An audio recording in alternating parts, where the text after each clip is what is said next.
മലയാള സിനിമകളിലെ സ്ത്രീ വിരുദ്ധത, ബലാത്സംഗത്തെ തമാശവൽക്കരിച്ച രംഗങ്ങൾ, പിന്നാലെ നടന്നുള്ള പ്രണയം തുടങ്ങിയ സംഭവങ്ങളെക്കുറിച്ചെല്ലാം നമ്മൾ ഒരുപാട് വീഡിയോസ് ചെയ്തിട്ടുണ്ട്. അതിലെല്ലാം കോമൺ ആയി വരുന്നൊരു കമൻ്റാണ് മലയാള സിനിമകളിലെ പുരുഷവിരുദ്ധതയെക്കുറിച്ച് എന്താണ് സംസാരിക്കാത്തതെന്ന്. ഈ ഒരു എപ്പിസോഡിൽ പുരുഷവിരുദ്ധമായ മലയാള സിനിമകളെക്കുറിച്ചാണ് നമ്മൾ പറയാൻ പോകുന്നത്.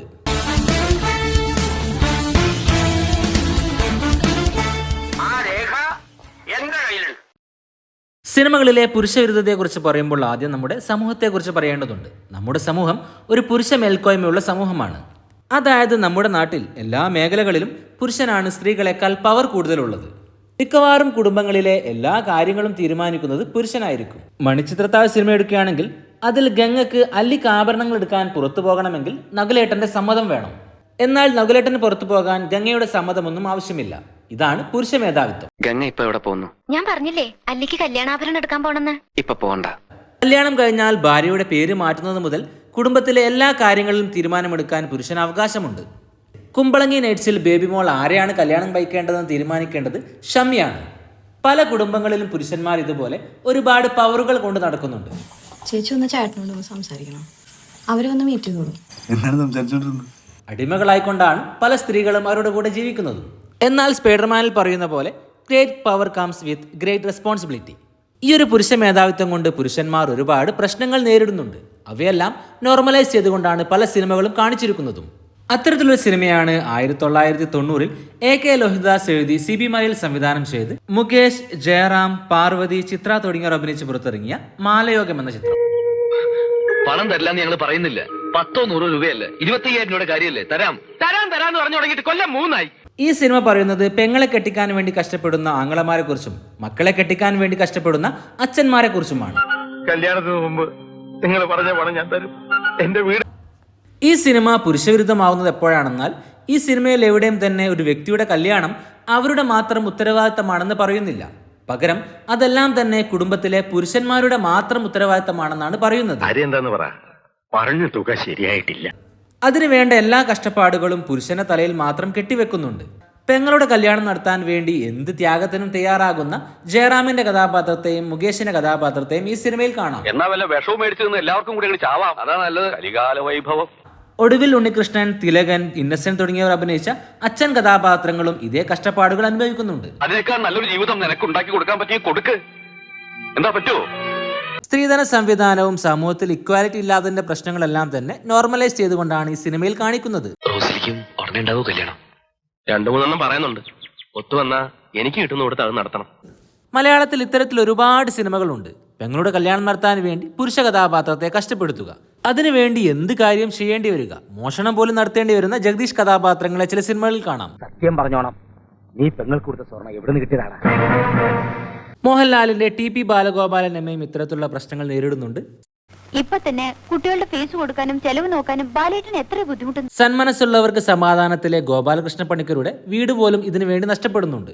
2 സഹോദരിമാരുടെ കല്യാണം നടത്തി. അച്ഛനില്ലല്ലോ എന്നൊരു തോന്നൽ അവർക്കുണ്ടാകരുതെന്ന് കരുതി വലിയ ആർഭാടത്തോടെ തന്നെ നടത്തി. എന്റെ വീട് പോയി, കടക്കാരെല്ലാം കൊണ്ടുപോയി. അത്തരത്തിലുള്ള പുരുഷവിരുദ്ധത സിനിമകൾ നിങ്ങൾക്കറിയാമെങ്കിൽ കമന്റ് ചെയ്യുമല്ലോ. 1993 AK ലോഹിതദാസ് എഴുതി കൊച്ചിൻ ഹനീഫ സംവിധാനം ചെയ്ത് മമ്മൂട്ടി, സിദ്ദിഖ്, സുനിത, ഗീത തുടങ്ങിയവർ അഭിനയിച്ച് പുറത്തിറങ്ങിയ ചിത്രമാണ് വാത്സല്യം. 3-4 പെണ്ണുങ്ങളുള്ള വീടാ. ഇത്തിരി പുല്ലരിഞ്ഞു കൊടുക്കാൻ ആർക്കും ഇല്ല സമയം. മലയാള സിനിമ കണ്ടതിൽ വെച്ച് ഏറ്റവും പുരുഷവിരുദ്ധമായ ഒരു സിനിമയാണിത്. ഒരു കുടുംബത്തിന്റെ മുഴുവൻ സാമ്പത്തിക ഭാരവും പുരുഷന്റെ തലയിൽ മാത്രമാണെന്നാണ് ഈ സിനിമ പറയുന്നത്. 3 നേരം ഉരുട്ടി വിഴുങ്ങണമെന്നല്ലാണ്ട് ഇവിടത്തെ കാര്യങ്ങൾ എങ്ങനെ നടക്കണമെന്ന് ആർക്കും അറിയണ്ടല്ലോ. പോത്തിനെ പോലെ പണിയെടുക്കാൻ ഒരുത്തനുണ്ടല്ലോ അവിടെ. ആരും വലിച്ചു തോറ്റു. കുടുംബത്തിൽ എത്ര സ്ത്രീകളുണ്ടെങ്കിലും അവരാരും തന്നെ ജോലിക്ക് പോവേണ്ടതില്ല. പുരുഷൻ മാത്രമാണ് ജോലിക്ക് പോയി സമ്പാദിക്കേണ്ടത്. എല്ലാ സാമ്പത്തിക പ്രശ്നങ്ങളെയും അവൻ മാത്രമാണ് നേരിടേണ്ടത്. സിനിമയിൽ മമ്മൂട്ടി അവതരിപ്പിച്ച മേലെടുത്ത് രാഘവൻ നായരാണ് ഈ പുരുഷ മേൽക്കോയ്മയുടെ ഇര. എന്റെ ഭാരം എന്താന്നാ കരുതിയ നീ? ഇത്രയും വലിയ കുടുംബം നോക്കണം. കൊല്ലം നിങ്ങൾക്ക് ചെലവുള്ള നെല്ലും അരിയും നാളികേരവും തരണില്ലേ? കുട്ടികളെ പഠിപ്പ്, നീ ഉടുത്തിരിക്കുന്ന മുണ്ടും ഷർട്ടും, ഇവൾക്കുള്ള തുണികള്, എന്തിന് തലയിൽ തേക്കാനുള്ള വെളിച്ചെണ്ണവരെ കൊണ്ടുപോകണല്ലോ ഇവിടുന്ന്. ആ കഥാപാത്രം മാത്രം അധ്വാനിക്കുന്നതും ബാക്കി കഥാപാത്രങ്ങളെല്ലാം തന്നെ ഭക്ഷണം കഴിക്കാൻ വേണ്ടി മാത്രം വരുന്നതായിട്ടുമാണ് ഈ സിനിമയിൽ കാണിക്കുന്നത്. ഒരാൾ പോലും പൈസ സമ്പാദിക്കാൻ വേണ്ടി മേലെടുത്ത് രാഘവൻ നായരെ സഹായിക്കുന്നില്ല. ഭാര്യയുണ്ട്, അമ്മയുണ്ട്, പെങ്ങളുണ്ട്, കസിനുണ്ട്, ആരും തന്നെ സഹായിക്കുന്നില്ല. അതിനെല്ലാം തന്നെ നോർമലൈസ് ചെയ്തുകൊണ്ടാണ് ഈ സിനിമയിൽ കാണിക്കുന്നതും. പിന്നീട് സിദ്ദിഖ് അവതരിപ്പിച്ച അനിയൻ കഥാപാത്രം സമ്പാദിക്കാൻ തുടങ്ങുമ്പോഴും ഭാര്യ സമ്പാദിക്കുന്നില്ല. ചിത്രത്തിന്റെ അവസാന ഭാഗത്ത് പോലും മമ്മൂട്ടിയുടെ ചെറിയ മകൻ പോലും അധ്വാനിക്കുന്നത് കാണിക്കുന്നുണ്ട്. അവൻ വെയിൽ കൊള്ളണ്ടോനാ, പഠിക്കട്ടെ മരുവേ, ഇവളെ പഠിക്കട്ടെ. പുരുഷന്മാർ മാത്രം അധ്വാനിക്കട്ടെ എന്നും സ്ത്രീകൾ വീട്ടിലിരിക്കട്ടെയും എന്നുള്ള ചിന്തയുടെ പ്രശ്നങ്ങളാണ് ഈ സിനിമയിലെ പുരുഷന്മാർ നേരിടുന്നത്. 2006 IV ശശി സംവിധാനം ചെയ്ത് മമ്മൂട്ടി ഡബിൾ റോളിൽ വന്ന ചിത്രമാണ് Balram versus Tharadas. Circle inspector Satheesh വർമ്മയുടെ വീടല്ലേ? ഈ സിനിമയിലും നമുക്കൊരു പുരുഷവിരുദ്ധ രംഗം കാണാം. മുകേഷ് അവതരിപ്പിച്ച സതീഷ് വർമ്മ എന്ന കഥാപാത്രത്തിന്റെ വീടാണ് സിനിമയിൽ കാണിക്കുന്നത്. ഈ പ്രാരബ്ധത്തിനിടയ്ക്ക് മകൻ സർക്കിൾ ഇൻസ്പെക്ടറായിട്ടും ആ കുടുംബം ദാരിദ്ര്യത്തിലാണ്. ആദ്യമായിട്ട് വീട്ടിൽ കയറി വന്നിട്ട് ഒന്നും കഴിക്കാതെ പോവുക വെച്ചാൽ ചായയും കാപ്പിയും വേണ്ടെന്നല്ലേ പറഞ്ഞുള്ളൂ. ഊണ് കഴിക്കാം, നല്ല തൂശനിലയിൽ. എന്താ ബുദ്ധിമുട്ടാവോ? ബുദ്ധിമുട്ട് ഇശയുണ്ട്. കുടുംബത്തിൽ ഒരുപാട് സ്ത്രീകളെ കാണാം. അവരാരും തന്നെ ജോലിക്ക് പോകുന്നേ ഇല്ല. ഈ സിനിമയിൽ അതിനൊരു പ്രത്യേക കാരണവുമുണ്ട്. എന്താ വർമ്മ ഇത്, കോവിലകം കൊട്ടാരോ എന്നൊക്കെ പറഞ്ഞിട്ട് ഇതാണോ അവസ്ഥ? അവസ്ഥയ്ക്കൊരു കുറവില്ല സർ. രാജവംശത്തിൽ പിറന്നു. അച്ഛൻ ബ്രഹ്മദത്തൻ നമ്പൂതിരി, വേദജ്ഞൻ, സംസ്കൃത പണ്ഡിതൻ. അമ്മ മഹേശ്വരി തമ്പുരാട്ടി, 3 പെങ്ങന്മാര്. ഈ കാരണത്താൽ തന്നെ കുടുംബത്തിൽ മുകേഷിന്റെ കഥാപാത്രം മാത്രം ജോലിക്ക് പോവുകയും ബാക്കിയുള്ളവരെല്ലാം തന്നെ വെറുതെ ഇരിക്കുകയുമാണ് ചെയ്യുന്നത്.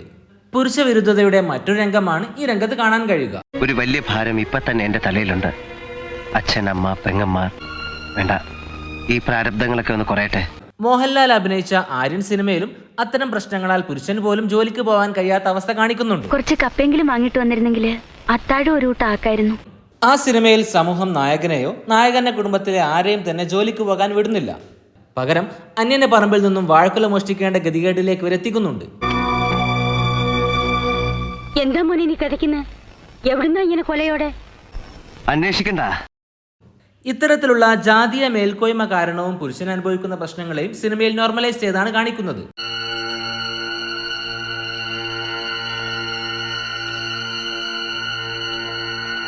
സുരേഷ് ഗോപിയുടെ മഹാത്മാ സിനിമയിലും വീട്ടിൽ ഒരുപാട് സ്ത്രീകൾ ഉണ്ടായിട്ടും അവർ കഷ്ടപ്പാടിലാണ്.